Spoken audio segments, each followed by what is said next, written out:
Oi, gente, tudo bem? Eu sou o Lázaro da Lacoste Contabilidade, uma empresa contábil online com atendimento em todo o país. Hoje eu vou falar da franquia da Casa de Bolos. Nós vamos falar de itens como investimento necessário, lucro, royalties, né, regras de abertura da empresa, do CNPJ, esse tipo de coisa. Beleza? Bora.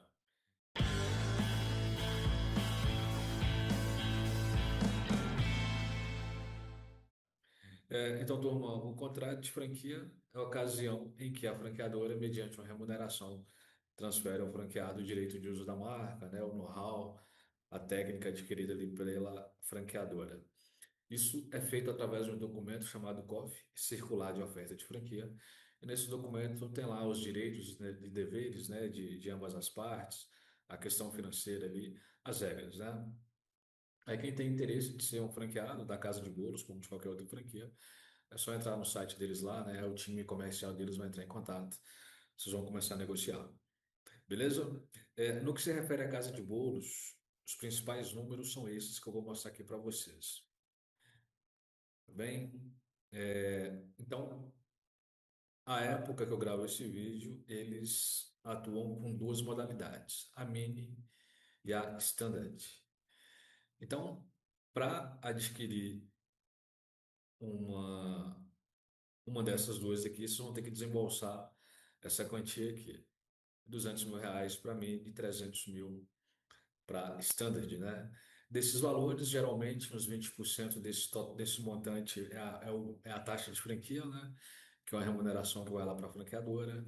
Uns 60% desse montante é a loja, né? A questão ali da arquitetura da loja, dos equipamentos, estoque inicial. E também capital de giro, né? Com a quantia necessária que é bom ter ali guardado até o negócio tracionar. Beleza? Média de faturamento. Vai depender de um monte de coisa, né? Mas vai variar de 40 a 80 mil. Podendo ser menos, podendo ser um pouco mais, que é a média, né? Royalties, o royalties dele é fixo, né? Tem algumas franquias que é um percentual das vendas, os deles já é fixo. Igual a gente está vendo na linha 10 aí. Vocês também vão ter que pagar a taxa de marketing, que também é um valor fixo, né? Margem de lucro de 10 a 15%, né? Vocês vão precisar de empregados, né? Pelo menos de 2 a 4. E prazo de retorno. Esse prazo de retorno aqui é basicamente o lucro apurado vezes a quantidade de tempo, né, de meses, até se igualar a esse valor investido aqui. Beleza? Então, no que se refere à franquia da Casa de Bolos, os principais números são esses. Tá bem? Então, uma questão, Lázaro, esses números são garantidos? Não, infelizmente não, né? Todo negócio tem um risco, né, de não dar certo, mas o bacana de franquia, né, é que eles têm um banco de dados, né, baseado nos outros franqueados, né? Quando uma empresa chega ao ponto de conseguir franquear aquilo que ela desenvolveu ali, significa que o negócio funciona, né? E também, quando a gente vai estudar, né, o índice de mortalidade das empresas, as franquias tendem a ser um pouco menor do que se você começar um negócio do zero, né? Porque você vai ter, se você for aprovado, né, no processo seletivo lá, processo seletivo assim, né? Quando vocês estiverem negociando, naturalmente eles vão ter as exigências deles lá, quando eu vou entrar no mérito da questão, né? E vocês também vão avaliar se vale a pena, né? E como eu falei, há sempre o risco, né? Normal, todo negócio é assim. Mas a franquia, né? Algo que é bastante lógico, né? É que eles têm um banco de dados que são os outros franqueados, né? Então, mas há um risco. Então, e uma dica também é se você puder conseguir entrar, né? Em contato com outro franqueado, né? É interessante também, né? Vocês batem um papo lá, ver o que ele está achando, né? Mas os números que a gente acha aí, né?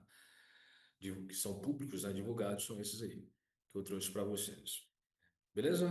Bom, no que se refere à franquia da Casa de Bolos, é basicamente aquilo lá.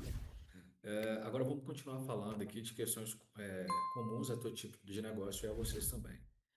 Vocês vão precisar ter um CNPJ, né? Não dá para atuar como pessoa física. Aí quando vai abrir o CNPJ, tem que definir três coisas: atividade, que é essa que eu vou mostrar aqui para vocês, né, que é o CNAE, Cadastro Nacional de Atividades Econômicas. Sempre que vai abrir empresa, né, independente da atividade, tem que escolher o CNAE correto. No caso, vai ser esse aqui. Quem cuida disso é o IBGE, então sempre que vai abrir a empresa, tem que escolher o KNAI apropriado. É em cima dele que vai variar todo o resto, né?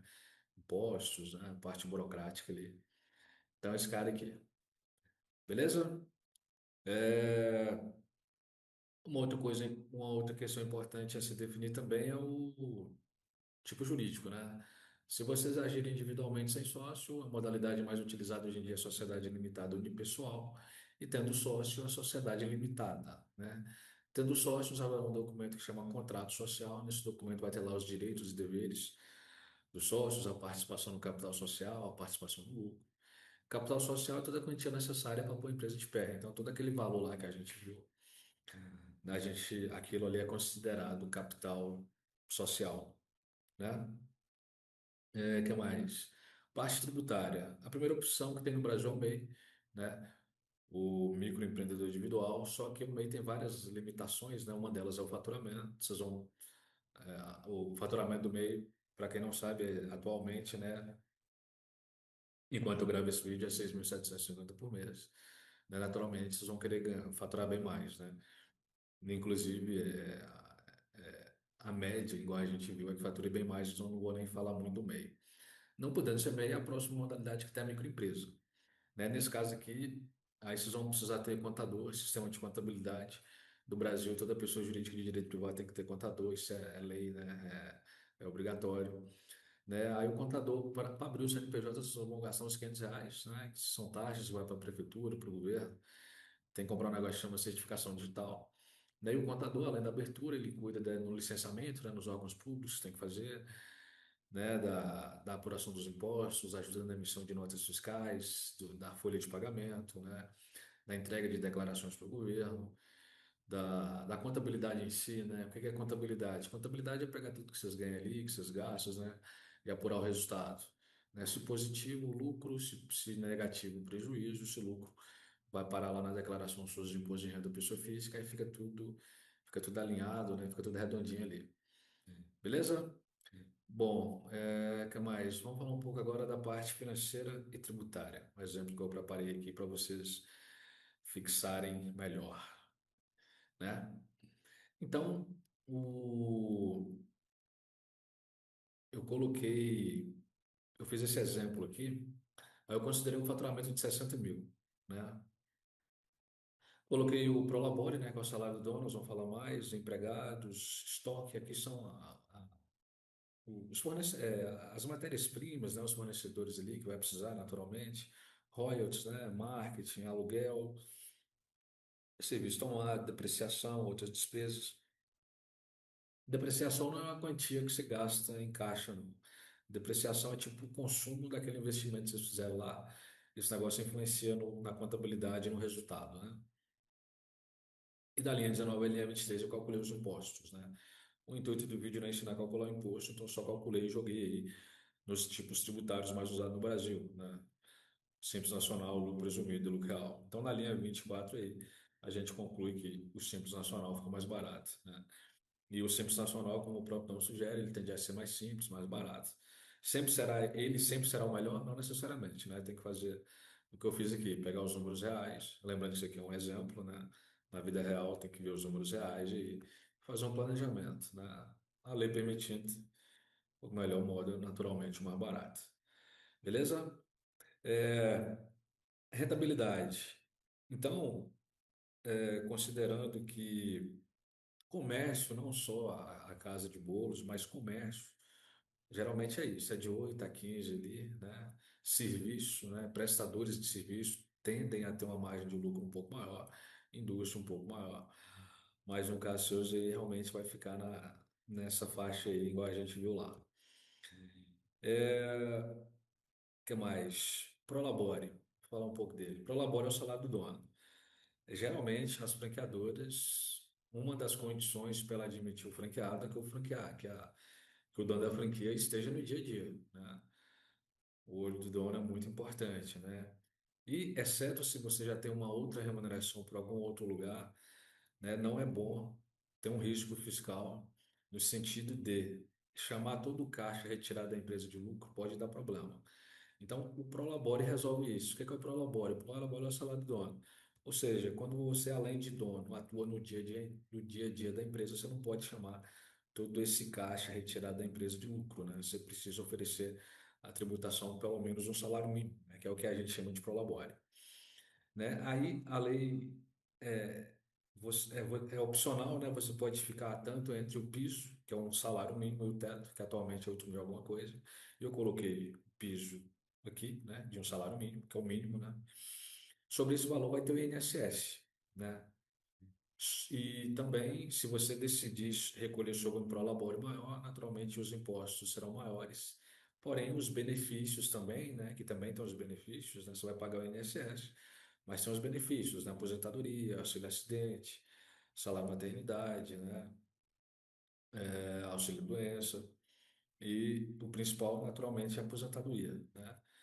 Então, recolhendo sobre um valor maior, esses benefícios tendem a ser maiores, recolhendo sobre o mínimo, quando chegar na época da aquisição da aposentadoria, por exemplo, vai ser o mínimo da época, né? Só que o Prolabore é a quantia que vai para o próprio dono, tanto é que eu repeti na linha 27, né? E na linha 28 que eu chamei de total atribuído ao sócio, né? Ou seja, todo o faturamento menos todas as despesas, né? Que a empresa em algum aspecto é semelhante, né? Vai ter o faturamento e um monte de coisa para pagar lá. E lembrando que isso aqui é uma movimentação mensal. Isso aqui pode levar alguns meses para acontecer, né? Não é de imediato.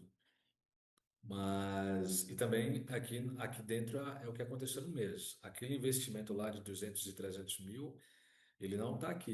Ele é o que é necessário para pôr a empresa de pé, né? A arquitetura do lugar, o maquinário, os empregados contratados, marketing. Aí, tudo dando certo, vocês vão chegar nesse faturamento ali, né, prometido de 40, 80, com essa margem de lucro. Beleza? Bom, turma, no que se refere à franquia da Casa de Bolos, esses são os principais pontos que eu queria trazer para vocês. Aí eu vou ficando por aqui. Quem tiver chegado até aqui, tiver gostado, aquele like, se inscreve no canal e precisando também. Beleza? Até a próxima. Fui.